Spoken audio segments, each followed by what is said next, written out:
और राष्ट्रपति भवन पहुंच चुके हैं निर्मला सीतारमण। आज 11 बजे संसद में देश का बजट पेश करेंगी। बजट पेश करने से पहले राष्ट्रपति से मुलाकात करने पहुंची हैं। उनसे मुलाकात के बाद वो एक बार फिर से कैबिनेट में जाएंगी। वहां पर जाने के बाद फिर 11 बजे वो बजट पेश करने वाली है। लेकिन इस वक्त राष्ट्रपति भवन पहुंचे हैं निर्मला सीतारमण। यहां पर राष्ट्रपति से मुलाकात करेंगी।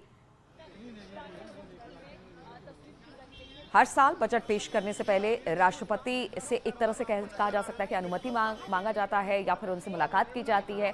और आज भी वित्त मंत्री पहुंची हैं राष्ट्रपति भवन। यहां पर राष्ट्रपति से मुलाकात करने पहुंची हैं और 11 बजे आज बजट पेश कर देंगे निर्मला सीतारमण। बजट से बहुत ज्यादा उम्मीदें हैं। हर क्षेत्र, हर सेक्टर को उम्मीदें हैं। बजट से पहले राष्ट्रपति से मिली हैं, जिनकी तस्वीरें इस वक्त हम दिखा रहे हैं। राष्ट्रपति भवन में पहुंची निर्मला सीतारमण। अंदर से जो तस्वीरें आई हैं वो इस वक्त टीवी स्क्रीन पर आप देख रहे हैं। राष्ट्रपति रामनाथ कोविंद से मुलाकात करने के बाद एक बार फिर से संसद भवन की तरफ रुख करेंगी और फिर आज का बजट निर्मला सीतारमण द्वारा 11 बजे पेश किया जाएगा। और पवन लगातार हमारे साथ जुड़े हुए हैं। पवन, अब राष्ट्रपति से मुलाकात निर्मला सीतारमण की हो चुकी है, क्या वो वापस संसद भवन पहुंच चुकी हैं?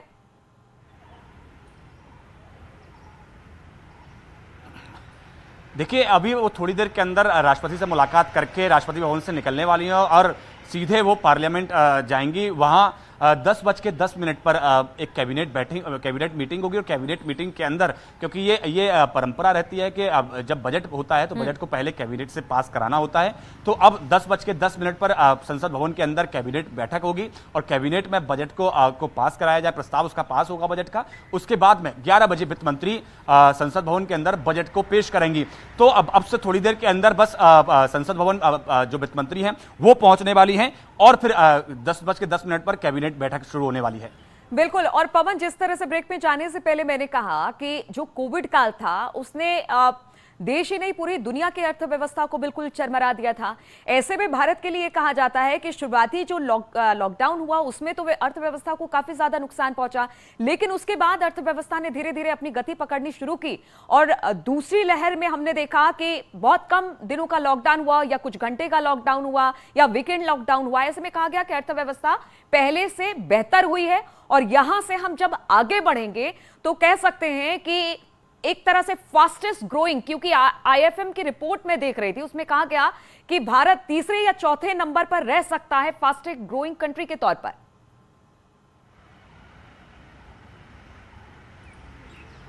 जी बिल्कुल। जिस तरह से पहली जो वेव थी कोरोना की उसमें पूरा देश, पूरी दुनिया बंद हो गई थी। उसके बाद में भारत की जो जब लॉकडाउन जब धीरे धीरे हटने लगा तो भारत की अर्थव्यवस्था जब खुलने लगी तो धीरे धीरे बढ़ने लगी।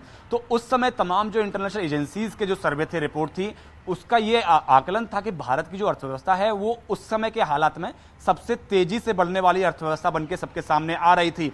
और जब वो पहली और दूसरी वेव के बीच का जो वक्त था उसमें भारत की अर्थव्यवस्था लगातार तेजी से बढ़ रही थी, क्योंकि पहली वेव के दौरान तो पूरी दुनिया बंद हो गई थी। लेकिन क्योंकि भारत की अर्थव्यवस्था की सबसे बड़ी खासियत क्या है कि वो किसी भी एक सेक्टर या वर्ग के ऊपर डिपेंडेंट नहीं है। वो मल्टी सेक्टरल और मल्टी स्ट्रक्चरल इकोनॉमी है हिंदुस्तान की। और यही कारण है कि जब पूरी दुनिया कोरोना की फर्स्ट वेव में बंद हो गई, उसके बाद में जब धीरे धीरे रियायतें मिलने लगी और जब पूरा देश खुलने लगा तो बहुत तेजी से भारत की अर्थव्यवस्था वापस अपने जो ट्रैक है उस पर आई। और उसके बाद में फिर दूसरी वेव आई। हालांकि दूसरी वेव में कुछ ही समय का लॉकडाउन लगा और वो भी पार्शियल लॉकडाउन रहा पूरे देश भर के अंदर। कहीं वीकेंड कर्फ्यू था, कहीं नाइट कर्फ्यू लगाए गए थे। तो उसके बाद बिल्कुल। और पवन, इस वक्त हम सीधी तस्वीरें दिखा रहे हैं क्योंकि टैबलेट के जरिए वित्त मंत्री बजट पढ़ेंगे, लेकिन एक जो छपाई होती है बजट की, जो कॉपियां बनती हैं, जो हर एक विभाग में जाती है, वो कॉपियां इस वक्त संसद भवन में पहुंचती दिखाई दे रही है। आप हरे कपड़े में देख सकते हैं कि किस तरह से इस जो बजट की जो प्रतियां हैं उनको लेकर आया गया है संसद भवन और फिर हर एक विभाग में इसे डिस्ट्रीब्यूट किया जाएगा, भेजा जाएगा। इसलिए ये यहां पर लाई गई है। अब से कुछ देर में राष्ट्रपति भवन से जब वित्त मंत्री निकलेंगी तो पहुंचेंगी सीधे संसद भवन। यहां पर कैबिनेट की एक बैठक होने वाली है जिसमें अनुमति मांगा जाता है बजट पेश करने के लिए।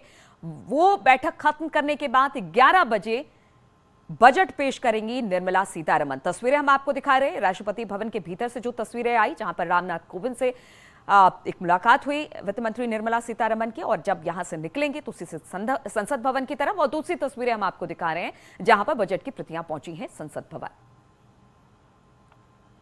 और रुकेंगे यहां पर छोटे से ब्रेक के लिए, फौरन हाजिर होंगे।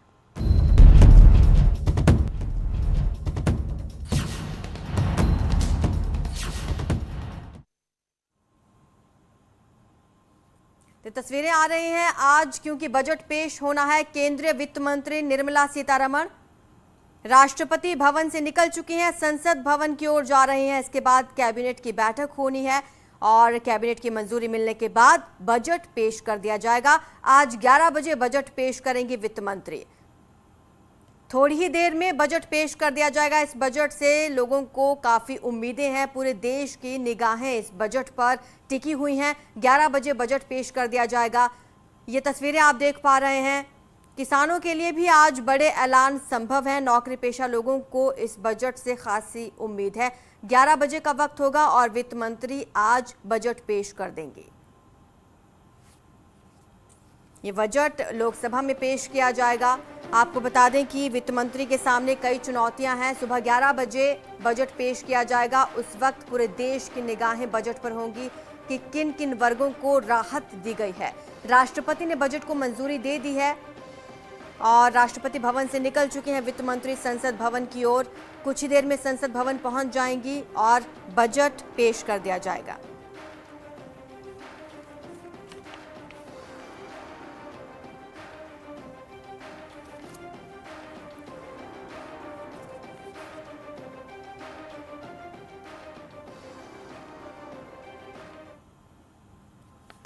चलिए, लखनऊ से मोहम्मद शबाब हमारे साथ जुड़े हैं। मोहम्मद, क्योंकि कई राज्यों में इलेक्शन है, 5 राज्यों में इलेक्शन होने वाला है, ऐसे में इस बजट में कोई राहत मिल सकती है उत्तर प्रदेश को?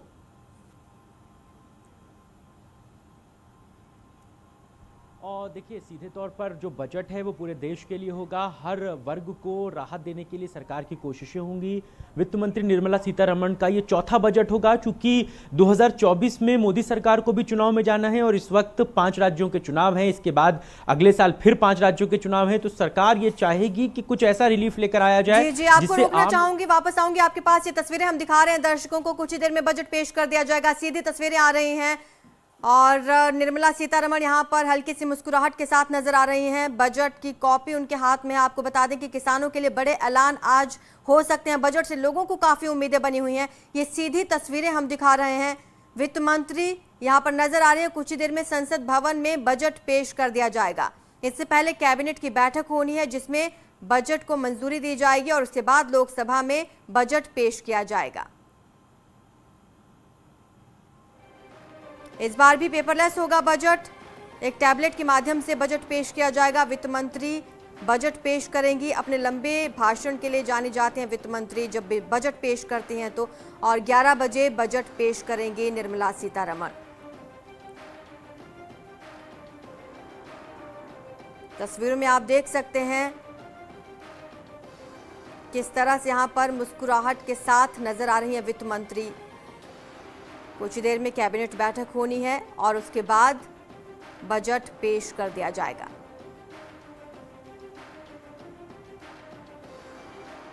वित्त मंत्री निर्मला सीतारमण चौथी बार ये बजट पेश करने वाले हैं।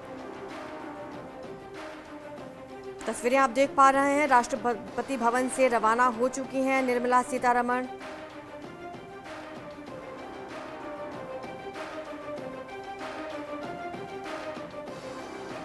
चलिए वापस चलते हैं। मोहम्मद शबाब हमारे साथ बात कर रहे थे। मोहम्मद शबाब, अपनी बात कंप्लीट करें।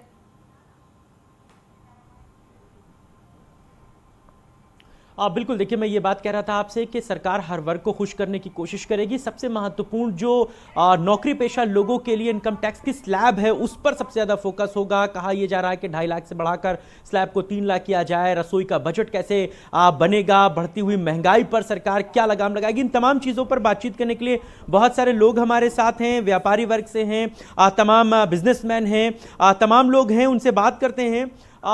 क्या उम्मीद है संजय जी, आज जब बजट पेश होगा सबसे ज्यादा किन बातों का आपको लगता है कि सरकार को ध्यान रखना चाहिए? देखिए, मुझे लगता है कि देश में सबसे पहले तो आज ई कॉमर्स के लिए कोई पॉलिसी घोषित होगी, इसकी हम लोगों को आज पूरी उम्मीद है, क्योंकि देश में ई कॉमर्स को लेकर के ट्रेडिशनल व्यापारी बहुत परेशान हैं और उद्योगों की भी चिंता सरकार बहुत ज़्यादा आज के बजट में करेगी, ये हम लोग उम्मीद करते हैं। क्योंकि चाइना से संबंध खराब होने के बाद से भारत के उद्योगों को आगे बढ़ाना बहुत आवश्यक हो गया। तो हम लोग ये मान करके चल रहे हैं कि उद्योगों के लिए बहुत ज़्यादा इस पर रहेगा और चिकित्सा, शिक्षा, सभी चीज़ों पर ध्यान होगा और व्यापारियों को आसान शर्तों पर लोन मिलने की व्यवस्था आज के इस उसमें निश्चित रूप से की जाएगी और व्यापारियों के स्वास्थ्य बीमा का भी सरकार ध्यान रखेगी और 10 लाख रुपये तक का स्वास्थ्य बीमा आज हम लोगों को मिलने जा रहा है, ऐसी हम अपेक्षा करते हैं।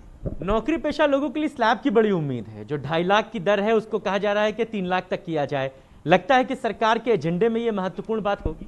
लगता नहीं है, क्योंकि 2013-14 से 2.5 लाख की जो सीमा है लगातार लगभग 7 साल से बनी हुई है और हर वर्ष जो है आम आदमी हो, नौकरी पेशा वाला हो या व्यापारी हो, आम व्यापारी हो, वो ये सोचता है कि इस बार कुछ राहत मिलेगी, इस बार कुछ राहत मिलेगी। पिछली बार उन्होंने क्या किया, 2 विधा लेकर आए। 2 विधा में आपको मैं बताऊं, जो इनकी पिछली बार दूसरी वाली इनकम टैक्स रिटर्न दाखिल करने की जो दूसरी विधा थी, उससे कुल 5% लोगों ने इस बार उससे टैक्स रिटर्न दाखिल किया, यानी वो विधा भी इनकी फ्लॉप थी। तो बहुत बड़ी उम्मीद है और बहुत बड़ी मांग भी है हम सब की कि 5 लाख तक की इनकम, किसी भी व्यक्ति की 5 लाख तक की इनकम पूरी तरह से कर मुक्त किया जाए। 5 से 10 लाख की जो इनकम हो उस पर मैक्सिमम 5% का टैक्स स्लैब होना चाहिए और 10 से जो है वो 15 लाख तक 7 से 10% होना चाहिए।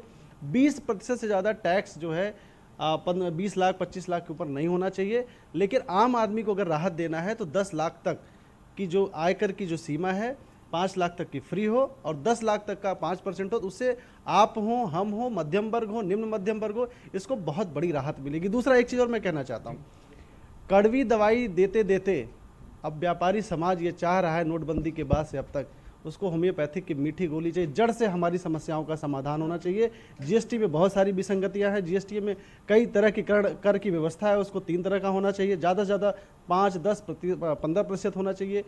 कई क्षेत्रों में अभी जीएसटी की दरें बहुत ज़्यादा हैं, स्वास्थ्य शिक्षा क्षेत्र में ये जीएसटी को लेकर के व्यापारियों में बड़ा रोष भी था। शुरुआत में जब चीज़ें को लाया गया तो गुड एंड सर्विस टैक्स के बारे में कहा गया, व्यापारियों ने अपनी बातें रखी। लगता है सरकार के एजेंडे में ये बात बहुत प्रायोरिटी पर होगी, क्योंकि चुनाव में भी जाना है। व्यापारी सिर्फ उत्तर प्रदेश में नहीं, देश के हर कोने में है, सब पर प्रभाव होगा। सर, आज एमएसएमई सेक्टर में 45% का जो योगदान है वो व्यापारियों का है और इसमें वेयर हाउसिंग में जो आप देखेंगे तो वेयर हाउसिंग में आज जो है रूरल सब्सिडी ये दे रहे हैं, नाबार्ड जो दे रही है। तो हम लोगों की ये डिमांड है कि साहब उसको एमएसएमई सेक्टर से भी जोड़ा जाए, केवल रूरल गोडाउंस के लिए, एग्रीकल्चरल गोडाउंस के लिए मिले, लेकिन ये जो ऑनलाइन बिजनेस हो रहा है उस शहर में जो 2 टायर शहर है, 3 टायर शहर है, उनमें जो वेयर हाउसिंग के लिए हो रहा है वो जो है डेवलप नहीं कर, उस पर सब्सिडी नहीं दे रही। चलिए आपके पास वापस लौटती हूँ मैं शबाब। हमारे साथ अमित गंजू कानपुर से जुड़ चुके हैं, उनके साथ कुछ युवा साथी नजर आ रहे हैं। अमित, उनसे बात करने की कोशिश करेंगे आप और उनसे पूछेंगे इस बजट से युवाओं को कितनी उम्मीदें हैं। देखिए, मैं आपको बताना चाहूंगा, निर्मला सीतारमण का 4था बजट है और प्रधानमंत्री का 10वां आम बजट है। इसको लेके युवाओं और किसानों की हमेशा बातें होती रही। हमारे साथ युवा किसान नेता भी हमारे साथ एक मौजूद है, जो यहाँ मौजूद है। सर, अब से कुछ देर बाद बजट आने वाला है, किसानों को, क्योंकि आपने तमाम आंदोलन भी किए, मैंने देखा है हमारे न्यूज़ 18 पे भी रहा, क्या सर? बिल्कुल कार्यरत रहता हूँ और मैं ये चाहूँगा कि किसानों के लिए जो मतलब दवाएं हैं या खाद है तो इनके रेट थोड़ा सा कम होने चाहिए, एमएसपी भी थोड़ा बढ़ के मिलना चाहिए, क्योंकि किसानों का एकमात्र सहारा होता है उनकी फसल। अगर जो फसल पैदावार उनकी होती है, अगर जिससे उनको थोड़ा सा बढ़ के मिलेगा ना तो उनको रिलैक्स होगा, क्योंकि जो अभी ये कोविड पीरियड चल रहा है उसके बाद उनको सिर्फ और सिर्फ केवल वही एकमात्र सहारा है। बाकी उनके जैसे बेटे हैं बाहर, अगर जो दूर कहीं जॉब कर भी रहे थे तो वो आके घर पे बैठ चुके हैं, तो उनका कहीं से भी दूसरा सोर्स नहीं रहा है अब आमदनी का। तो मैं बिल्कुल ये गुजारिश करूंगा कि जो एमएसपी है वो भी बढ़ के मिलना चाहिए, दवा का रेट जो है वो थोड़ा सा कम होना चाहिए, खाद है वो भी कम होना चाहिए। इन सब चीजों पे बिल्कुल मैं जोर देता हूं। देखिए, हमारे साथ एक युवा मौजूद हैं। सर, आप लोग यूथ हैं, यूथ का क्या है? क्योंकि देखिए, युवा और किसान दोनों की बातें हमेशा से की जा रही है और उन पे फोकस भी है। क्या कहेंगे सर, आप क्या चाहते हैं? हम ये कहना चाहते हैं कि जो युवा है उनको रोजगार मिलना चाहिए, क्योंकि जो हम देख रहे हैं इस समय वैकेंसियां हैं वो बहुत कम आ रही हैं। हमारे जो एयरफोर्स की आप ले लीजिए, हर साल 2 वैकेंसी आती थी। टैक्स के पॉइंट ऑफ व्यू से क्या रिलैक्सेशन मिलना चाहिए अगर हम फाइनेंस मिनिस्टर की बात करें अभी? जी, जो टैक्स वगैरह है इसको भी कम रिड्यूस करना चाहिए, क्योंकि जो युवा है एक तो पहली बात उनके वो रिजल्ट नहीं आ रहे हैं, उसके बाद से वो फॉर्म भरते हैं, फॉर्म उनके सबमिट हो जाते हैं, पेपर हो जाते हैं, उसके बाद कोई रिजल्ट नहीं आता। सर प्लीज यूथ का क्या फाइनेंस मिनिस्टर से है, क्योंकि देखिए कहीं ना कहीं एजुकेशन लोन की आप लोग जैसे बात कर रहे हैं, बहुत दिन आपने मुद्दा उठाया कि एजुकेशन लोन में रिबेट मिलना चाहिए, तमाम चीजें सरकार, क्या था सर बताएं आप। जी, एजुकेशन लोन में ये होना चाहिए, जैसे अगर कोई पढ़ना चाहता है हायर स्टडीज़ के लिए, अगर उसको टैबलेट लैपटॉप की अगर ज़रूरत है तो उसको वो कम रेट में मिलना चाहिए, उसको टैक्स मतलब काफ़ी उसमें छूट मिलनी चाहिए। एंड एजुकेशन में भी जैसे लोन के लिए शिक्षा में उसको काफ़ी जो लोन होना चाहिए वो काफ़ी कम होना चाहिए, दरों पे कम होना चाहिए। सर आप इस तरफ आ जाइए। ठीक, देखिए मैम कहीं ना कहीं यूथ सब ईगरली वेट कर रहे हैं, और खासकर जैसे किसान का कहना था कि हम लोगों को मेडिसिन में है या उनको एग्रीकल्चर लोन में रिबेट मिलना चाहिए। सर प्लीज आप आए, क्या कहना चाहते हैं। बजट एलोकेशन है जो हम लोग का एजुकेशन सेक्टर का, वो 6% हो जाना चाहिए। अच्छा, आपके पास लौटूंगी। रामगोपाल द्विवेदी गोरखपुर से हमारे साथ जुड़ चुके हैं। रामगोपाल, क्योंकि माहौल चुनावी है, ऐसे में जो चुनावी राज्य है उनके लिए बड़े ऐलान संभव है इस बजट में? बिल्कुल, चूंकि इस समय जो उत्तर प्रदेश की सियासत है वो गर्म है, भले ही मौसम ठंडा हो, और उसी कड़ाके की ठंड के बीच आज जो बजट आ रहा है उससे लोगों को उम्मीद है कि उनको राहत मिलेगी। हमारे साथ कुछ लोग हैं। सर क्या सोच रहे हैं आज जो बजट वित्त मंत्री जी पेश कर रहे हैं? बजट के बारे में सर मैं अजय ये बोलना चाहूँगा कि सबसे पहले महंगाई पे कंट्रोल करें। गरीब आदमी जो है वो बहुत परेशान है, प्राइवेट सर्विस करने जा रहा है तो 10,000 के नीचे तनख्वाह मिल रही है। अब मान लीजिए बेटी बेटा है, माँ बाप है, किराए घर है, तो वो 10,000 के नीचे कैसे कंट्रोल करेगा। इसलिए मैं चाहता हूँ वित्त मंत्री जी से अपील करूँगा, प्रार्थना है कि महंगाई पे विशेष कंट्रोल करें। महंगाई पे आप युवा हो, आप क्या उम्मीद करते हो कि आज वित्त मंत्री जी ऐसा क्या बजट में पेश करें जिससे युवाओं को लाभ हो? सर युवाओं को इसलिए लाभ हो कि नौकरियां से उपलब्ध हो मार्केट में। आजकल बेरोजगारी दर देखिए कितना बढ़ गया है देश में, लॉकडाउन के समय से ज्यादा इस समय रिपोर्ट में बढ़ गया। तो ऐसा कुछ बजट निकले कि युवाओं को नौकरी मिले, युवाओं को नौकरी मिले। तो ये आम लोग हैं, इनको महंगाई और रोजगार जो मेन मुद्दा है इस पे ये फोकस कर रहे हैं, और यही मुद्दा इस बार की सियासत में भी है, और सियासी दल इसी मुद्दे को उठा रहे हैं। अब ये देखना है कि आपके पास लौटती हूं, क्योंकि मेरठ से उमेश श्रीवास्तव हमारे साथ जुड़े। उमेश, आप ग्राउंड जीरो पर मौजूद हैं, आपकी कई लोगों से बातचीत हुई होगी। गृहिणियों को इस बजट से क्या खास उम्मीद है?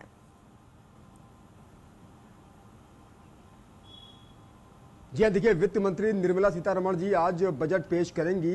हमारे साथ खास बातचीत के लिए मौजूद हैं इकोनॉमिस्ट अतवीर सिंह जी।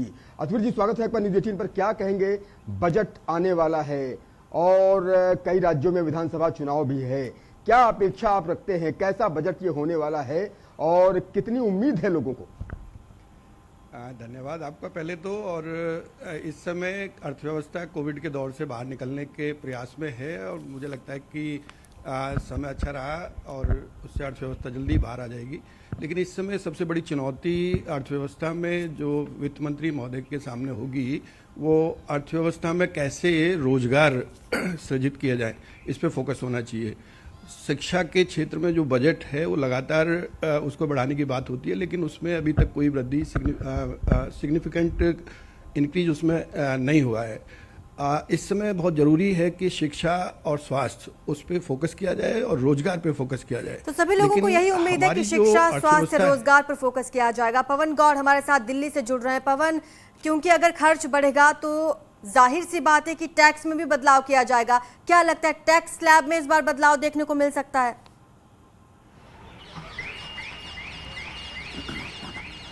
देखिए, सबसे पहले तो अपने दर्शकों को ये अपडेट दे दूं कि वित्त मंत्री निर्मला सीतारमण जो हैं वो संसद भवन पहुंच चुकी हैं। अब से थोड़ी देर पहले उन्होंने राष्ट्रपति से मुलाकात की थी, राष्ट्रपति ने बजट की कॉपीज पर हस्ताक्षर किए थे, और उसके बाद में अब वित्त मंत्री निर्मला सीतारमण संसद भवन पहुंच चुकी हैं। और अब से थोड़ी देर के अंदर कैबिनेट की बैठक होगी, उसमें कैबिनेट की बैठक में बजट को मंजूरी दी जाएगी, और उसके बाद में 11 बजे वित्त मंत्री निर्मला सीतारमण संसद के अंदर बजट पेश करेंगी।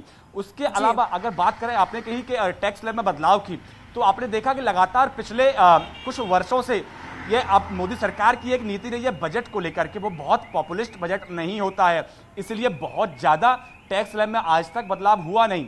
पिछली बार की अगर बात करें तो उन्होंने जो इनकम टैक्स रिटर्न है उसको फाइल करने के उन्होंने एक नई जो प्रावधान है उसको शामिल कर दिया। अब 2 तरह से लोग जो हैं वो अपना टैक्स भर सकते हैं। एक पुराना जो स्लैब है उसका उपयोग कर सकते हैं, एक नया जो स्लैब है उसका उपयोग कर सकते हैं। हालांकि बहुत ज़्यादा लोग इस नए स्लैब पर नहीं गए थे, लेकिन इसलिए सरकार की, क्योंकि कोरोना काल के चलते सरकार को बहुत ज़्यादा पिछले समय में घाटा हुआ था, बहुत ज़्यादा फायदा किसी भी सेक्टर को हुआ नहीं था। ऐसे में सरकार भी अपने घाटे की जो फिजिकल डेफिसिट है उसकी वो भी बहुत ज़्यादा बढ़ गया था। तो ऐसे में उसको वापस करना या कम करके लाना भी सरकार के लिए एक बड़ी चुनौती है। इसलिए टैक्स स्लैब में बदलाव करना अभी थोड़ा सा मुश्किल दिख रहा है। हो सकता है कि थोड़ा सा किसी एक नया क्लॉज ऐड करके हो सकता है थोड़ी बहुत रियायत दे दें, लेकिन बहुत बड़ी रियायत की गुंजाइश अभी नहीं दिख रही है। उपेंद्र द्विवेदी वाराणसी से हमारे साथ जुड़ चुके हैं। उपेंद्र, राजकोषीय घाटा और विकास की रफ्तार, इन दोनों में सामंजस्य बिठाना एक बहुत बड़ी चुनौती रहने वाली है वित्त मंत्री के लिए। बिल्कुल, देखिए इस पर बात करने के लिए, चूंकि बेहद अहम सवाल है, बात करने के लिए पूर्वी यूपी के बड़े सीए जय जी हमारे साथ मौजूद हैं। जय जी, किस तरीके से देख रहे हैं इस बार को बजट को, और खास तौर से प्रधानमंत्री नरेंद्र मोदी के संसदीय क्षेत्र को किस तरीके से देख रहे हैं इस बजट में, आप पूरी रील में बजट की? देखिए, बजट में तो इनका फोकस जो रहेगा ना, थोड़ा सा चुनावी हल्का फुल्का रहेगा, वो निराश नहीं करना चाहेंगे, लेकिन ग्रोथ ओरिएंटेड तो जरूर होगा, क्योंकि मोदी तो आगे बढ़ ही रहे हैं।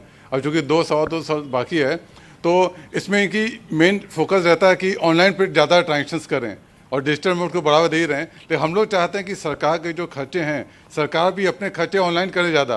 और पिछले बजट में जो उन्होंने घोषणा की थी, वो हर एक घोषणा का बताएं विवरण कि एक एक घोषणा में कितना बजट हुआ था, कितना खर्चा हुआ, कहाँ कमी लगी, क्यों लगी, अपना आंकलन भी दें। हम लोग चाहते हैं अपना भी आंकलन दें। हम लोग तो ले रहे हैं, लेकिन अपना तो नहीं दे रहे हैं। हम लोग चाहते हैं अपना आंकलन दें। आप सभी लोग बने रहे हमारे साथ। वक्त हो चला एक छोटे से ब्रेक का। ब्रेक के बाद फौरन लौटते हैं, कहीं मत जाइए।